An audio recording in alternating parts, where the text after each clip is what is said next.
Dr. Lyra Voss adjusted the observation panel's opacity, her four crystalline eyes narrowing as she studied the human specimen in Chamber 7. Subject 4-7. Designation Hale. Sat cross-legged on the sterile floor. His attention focused entirely on the Kelthian cub cradled in his left arm. The infant alien chirped softly, its tiny claws gripping the bottle of nutrient solution as it fed. Remarkable, Lyra murmured into her recording device. Day 17 of Protocol Nurture Guard. Subject continues to display unprecedented caregiving behavior toward non-human offspring. No signs of species preference bias detected. The Kelthian cub, orphaned from the recent conflict in the Outer Rim, had been introduced to various species as part of the Galactic Council's cross-species empathy study. Most participants showed disinterest or mild tolerance. The Vraxian delegates had accidentally injured one cub with their serrated handling appendages. The Korthi had fed it adequately, but treated it as they would a malfunctioning drone. Then came Hale. The human had immediately scooped up the frightened cub, made soft, nonsensical sounds, and somehow convinced it to feed within minutes. For 17 standard cycles, he had barely slept, always keeping the infant within arm's reach.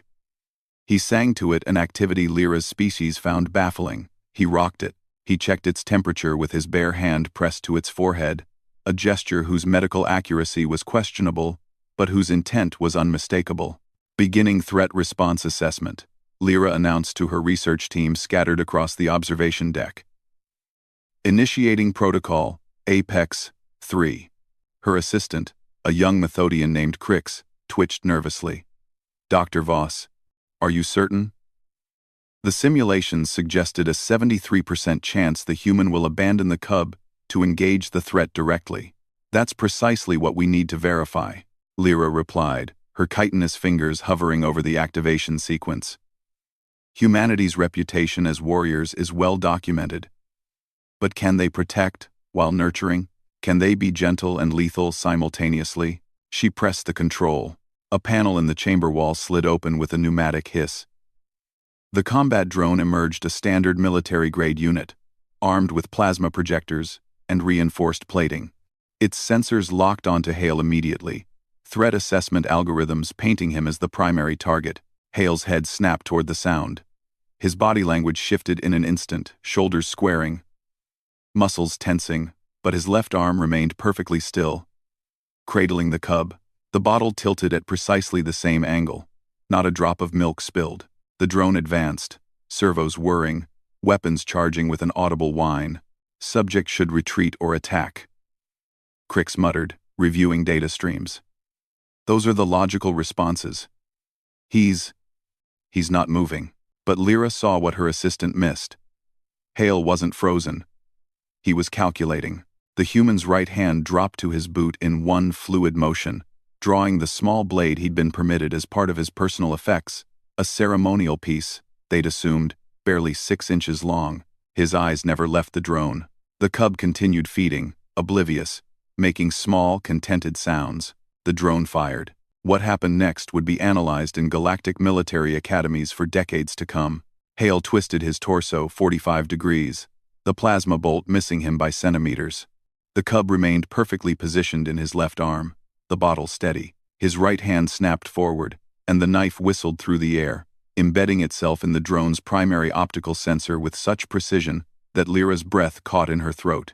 The drone stumbled, recalibrating. Hale was already moving not away, but forward.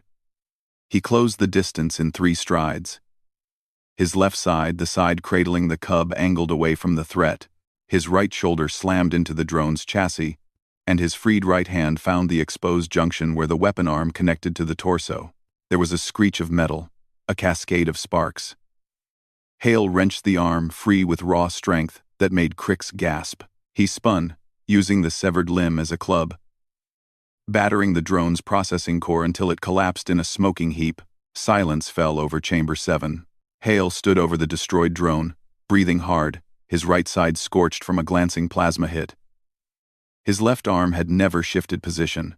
The cub finished its bottle, gave a small burp, and nuzzled against his chest. Only then did Hale look down at the infant. His expression softened instantly, the warrior vanishing, the caregiver returning. He adjusted the blanket around the cub's tiny form, checked its temperature again with that same gentle hand-to-forehead gesture, and began humming a low, soothing melody. "Impossible," Crix whispered. "The combat efficiency, the precision, while maintaining perfect protection of the vulnerable asset." Lyra reviewed the footage 3 times, examining every frame. The human had eliminated a military-grade threat in 14 seconds. During the entire engagement, the bottle in the cub's mouth had tilted by less than 2 degrees. The rate of milk flow had remained constant. The cub had experienced 0 distress. "This explains much about humanity," Lyra said quietly, her voice carrying a new weight. "Their wars, their fierceness, their refusal to surrender even when logic dictates defeat." "What do you mean?" Crix asked. Lyra gestured to the screen, where Hale now sat against the wall, the cub sleeping peacefully in his arms. His own eyes, heavy with exhaustion, he refused to surrender to. "They don't fight because they love violence," she explained. "They fight because they love something else more. Something fragile. Something that depends on them." She paused, considering her words carefully. "Humans don't become dangerous when they're threatened. They become dangerous when something they've chosen to protect is threatened." She ended the recording, already composing her report to the Galactic Council. The implications were staggering. Humanity had been evaluated for military alliance based on their combat capabilities. But this protective instinct, this ability to nurture and destroy with equal skill, this was far more powerful. In Chamber 7, Hale finally allowed himself to close his eyes, though even in rest, his arm remained secure around the sleeping cub. The scorch marks on his shoulder would scar, the bruises would fade, but the infant in his arms would wake, warm, fed, and safe. Dr. Lyra Voss made a final note in her log. Recommendation: any species considering conflict with humanity should first ask themselves one question. What are the humans protecting? Because whatever threatens that will not survive the answer. The observation lights dimmed, but she continued watching for a long while, studying the sleeping human and the alien infant curled against his chest, both peaceful now in the aftermath of violence.